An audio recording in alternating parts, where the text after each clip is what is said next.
We are back with another Who You Got season 16, episode 7. We actually had some pretty good pitches this episode. We actually had some star power, which we get all into it. Seems like one of the sharks was a little bit more active, that shark being Robert, and it seems like he's got a bit inactive over the past few episodes, but this episode he definitely got after it and made some offers, let's just say. So when I do these things, first and foremost, I am Dave Tier, intellectual property attorney, dealing with everything from trademarks, copyrights, patents, as well as trade secrets. I'm trying to help you guys not only being able to identify the IP, but protect the IP so that you can monetize off it, so that you can start your business off the IP. So to the extent that you like these videos or like the Shark Tank pitches that you've seen, please hit the like button. And if you're not part of the IP community, I would love to have you be a part of the IP community. We have a little bit of everything. We talk about these Shark Tank pitches. We bring participants from Shark Tank and other business owners who have IP onto the channel. We kind of do an interview going through their journey. We break down intellectual property lawsuits that's going on in the world from some of the biggest companies. And we also do some current events. So we have a lot of different things going on, not just the Shark Tank stuff, but to the extent that you want to be a part of the IP community and learn, please hit the subscribe button. Now, when we're doing these Who You Got or the episode review, it's two things that I want to look for. And typically what we are going to do, we're going to review each one of these. We're going to start with the participant, kind of break it down in a short, quick breakdown of what the business is. I'll let you guys know my thoughts, and then I'll kind of let you know two things. Which pitch or business do I think is going to be around over the next 10, 15, 20 years? And which pitch or business do I think is going to make the most money? Now, those often are one of the same, but they don't necessarily have to be. And I would love to hear from you guys. So please, in the comment section, you guys let me know what pitch do you think is going to be around over the next 10, 15, 20 years and have a big cultural impact? And what pitch or business do you think is going to make the most money? Now, we're going to go right in order. We're going to start with Coordinates. Let's hear quickly from their business owners and come back and I'll let you guys know my thoughts. Yo, what up, Sharks? I'm Aaron Ross. And I'm Sonia Richards Ross, and we are so excited to be here. Oh my goodness, I'm sorry, I'm never so nervous. Okay. You good, baby? All right, let's do it. You ready? Yes. Let's get it. We're here seeking $100,000 for 10% of our company. Now, Sharks, as athletes with our own unique style, swag, and flair, we always knew when you look good, You play good. so if we wanted to continue winning as a family, we needed to. Coordinate. So we created Coordinates, a pajama and loungewear company that elevates everyday moments into lasting memories. And as a dad, I love when my family coordinates because everybody knows that's my crew. And we want you to be proud to show up with your crew too, especially at the most wonderful time of the year. Christmas.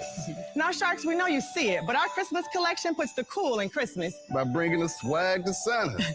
And Coordinates isn't just about the holidays. We've done some really cool collaborations too. With the Olympics coming back to the U.S., our Team USA collection will have you beaming with pride. So, Sharks, who's ready to coordinate with us and join our movement of matching? Now, this is the whole part of being the channel, everything intellectual property. Mark talked about it. The other Sharks talked about it, the importance of branding. And branding could take your company through the roof, or it can, probably make it a dud. I think Mark Gray gave, first of all, the Rosses some great advice on, hey, you might want to change your name from Coordinates to Yo, or something a little bit more catchy. I actually love what they're doing with the pajama brand at Christmas time. And even though it's a seasonal product, you can still make a ton of money, with starting the business around a seasonal product. And to be honest with you, a lot of these pitches for this week, I know we're, a week or so away from Christmas. A lot of these pitches were seasonal products, were seasonal, pitches or businesses, and you can still make a ton of money doing it. So please don't shy away. Just because you have a seasonal business, you can still make a lot of money doing it. I think Mark and other Sharks gave him some great advice. And again, trademark. The good thing about trademark is you can file a number of trademarks, but having something that's catchy, having something that's cool, having something that's like kind of piques someone's curiosity,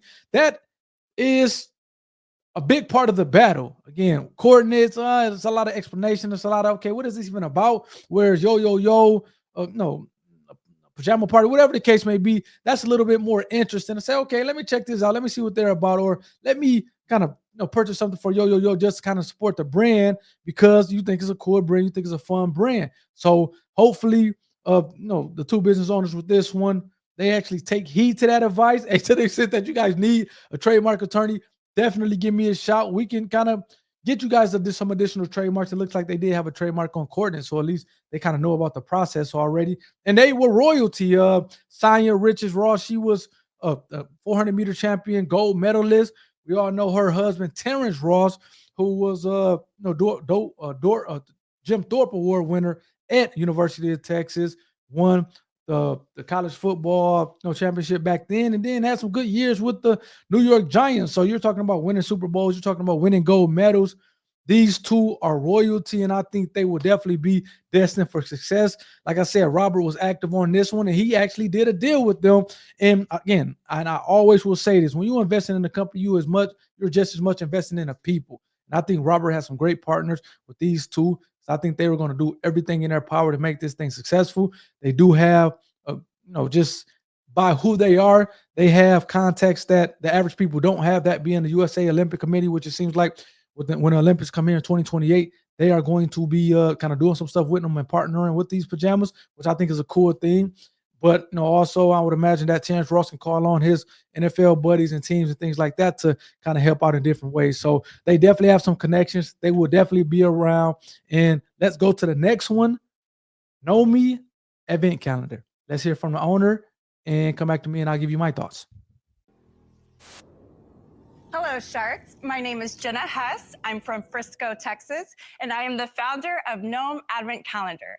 I am seeking $45,000 in exchange for 10% of my company. Sharks, I am bringing the magic of the holiday season to life in a whole new way. Introducing the Gnome Advent Calendar, a whimsical and enchanting way to count down to Christmas. Our beautiful Advent calendars open up a magical portal, revealing a gnome-filled world. Each day unveils a unique gnome, bringing joy and excitement to kids and adults alike. These gnomes are handcrafted with intricate detail and made from high-quality fabrics. Our designs are inspired by Scandinavian folklore, bringing a touch of charm and magic into your home. But we don't just bring gnomes into your homes during Christmas time. We also offer Advent calendars for other holidays, like Easter Bunny approved daily gnomes for Easter, and 14 adorable love-themed gnomes for Valentine's Day. And we can't forget about Halloween, where we got 31 days of spooky gnome fun. We are truly building holiday traditions that families can look forward to for years to come. The Advent calendar market is a growing billion-dollar industry, with consumers looking for more unique and high-quality options. So, Sharks, who's ready to be my Nomi? It's for tradition and holiday cheer, one gnome at a time. Great line. Great line. Now, I love this one for a number of reasons. Again, we talked about just earlier how Coordinates, they did get a deal and they do have star power and they probably will kind of, make some noise within their space. But this one, unfortunately, she didn't get a deal. However, she got some great advice from the Sharks. And this goes to show you how you can have a seasonal product. You can have a product that, unfortunately, maybe don't get a deal from the Sharks. However, it can still make millions of dollars in revenue. And then it also can make you personally millions of dollars. I think Mark or one of the Sharks said, hey, you can very well grow this business to $2-3 million and take home $1.2 million, $1 million, $800,000. So again, that's the great thing about the American dream. That's the great thing about being an entrepreneur here in the U.S. is you can have slow growth. Everything doesn't have to be, okay, I need an investor or I need a hyper growth. And, really you can have some issues with that, but just having that slow growth going from, hey, 200,000 to 500,000 and 500,000 to 800,000, having a good plan, continuing to execute the plan. And you'll look up 4 or 5 years down the line, you're making $1 million selling Gnome Advent calendars on a seasonal business. So that's the great thing about, just again, the American dream, entrepreneurship in America. the sky's the possibilities. You don't necessarily have to make tens of millions of dollars to be considered a successful business. Heck, just think if you were getting $1 million, is that not life-changing money? Is not something you can kind of start kind of having generational wealth with? Is that not something that you can kind of pass down to your kids as a business? And I think this particular pitch, this particular business was a great illustration of that, was a great example of that. And I love when we have these kind of, not everything is like, okay, just great businesses that are going to sell for maybe $20-30 million. You need those kind of nuggets to kind of put things in perspective. Okay, this is maybe not something that's going to be a $20 million a year business, but it can very well be $3 million. You walking home with $1 million. So great for that. I love the fact that I think she was a mom. So love that story and how moms or people trying to get back into the workforce they have ideals, execute on those ideals, and you can make some good money. So those are my thoughts on that one. Again, I think she's going to be around for a while. Let's go to the next pitch, which I think is pretty cool. Snow Scholar. Let's hear from those business owners, and I'll come back and give you my thoughts. Hey Sharks, I'm Jake Piekarski from Huntington Beach, California. And I'm Philip Loveland from Libertyville, Illinois. I think it's safe to say that nobody wants to open their front door in the morning and see a pile of snow on their driveway. It's both frustrating and time-consuming having to remove all that snow. But college students have lots of free time. Of course, that's after going to class and studying. That's where we come in at Snow Scholars. Snow Scholars is a snow removal business that employs college students. So when the snow falls like this... It's snowing. Wow. We make shoveling your own snow a thing of the past. We're one of the highest paying jobs on campus. So how does it work? Homeowners can sign up for a full season plan or a vacation plan on our website. They can select the areas they would like to have shoveled, salted, or sanded. All of our plans include hand shoveling, free salting or sanding, and a knock on the door by a friendly college student. On a snow day, a Snow Scholar will receive a text to begin shoveling their assigned homes. They take before and after photos, which are then sent to our job reviewing team to maintain our 5-star standards. Now, Sharks, we know money doesn't grow on trees, but for us, it falls from the sky. We're seeking 75,000 snowflakes for 10% of Snow Scholars. So who's ready to join us as we continue snowballing our way to success across college campuses and help more students shovel student debt 1 inch at a time? Yeah.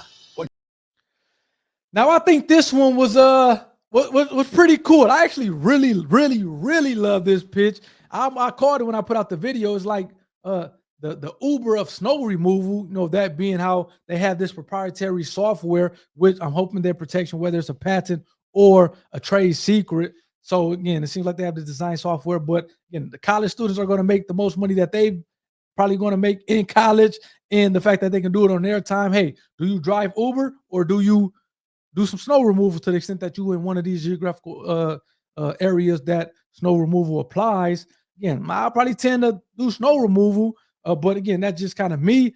I don't necessarily love the name Snow Scholar or Snow Removal Scholar or something along those lines. I don't necessarily love the name. And as we just talked about with coordinates with Sonya Richards Ross and her husband, again, I think the name can be a big part of the branding and kind of really getting that messaging across.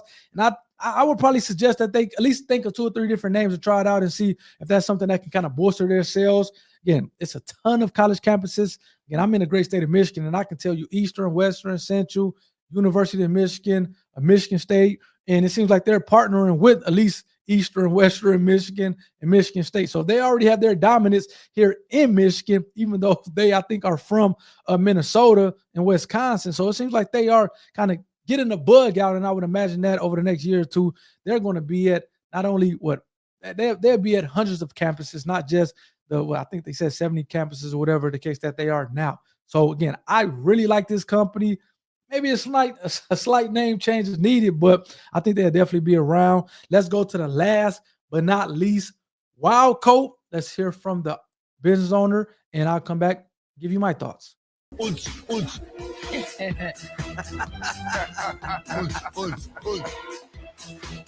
Oh!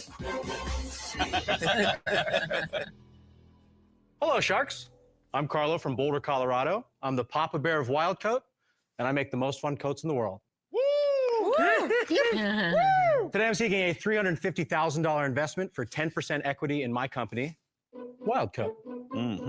Sharks, I don't know if you've gone skiing lately, but the outfit options are monochromatic, repetitive, and frankly, downright boring. I'm determined to bring back the silly side of snow sports, which is why I created Wildcoat. Aside from looking ferocious, these babies are high-performance winter coats. They've got 7 oversized pockets for all your snacks and gear. An adjustable hood fits over a helmet, a hat, or your bare head. Magnetic storm flap and magnetic mitt attachments, so you can flip your claws back. And they're modular, so you can fully detach the hood, sleeves, and mittens. Not to mention they have a temperature rating to rival a real bear.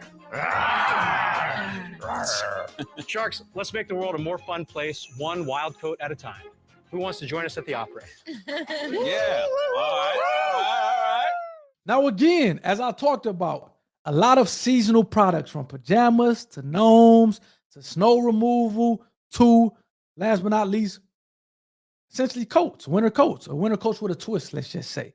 And again, I think all these companies stand to make a ton of money, even though they're seasonal, even though some are maybe only apply just in Christmas time, which again goes to show you that you don't have to have a product or a business that is a rocket ship to be successful. You can have a seasonal business and still make a ton of money. So again, hopefully that is a lesson. But getting back to Wildcoat, man, I love the guy's pitch. I actually love the product. Now, I'm not necessarily a skier or a snowboarder, at least at this point in time, but I love the fact that he's kind of made this applicable, this coat that you can put on, applicable to those who are skiing, those who are snowboarding, those who are going to maybe an event, or just in simple terms, if you're trying to be seen wherever you are in the cold, this is something that you want to have. Again, it seems like Robert, and he, like I said, he was active on this one. He made him an offer, ultimately got a deal. So kudos to the guy for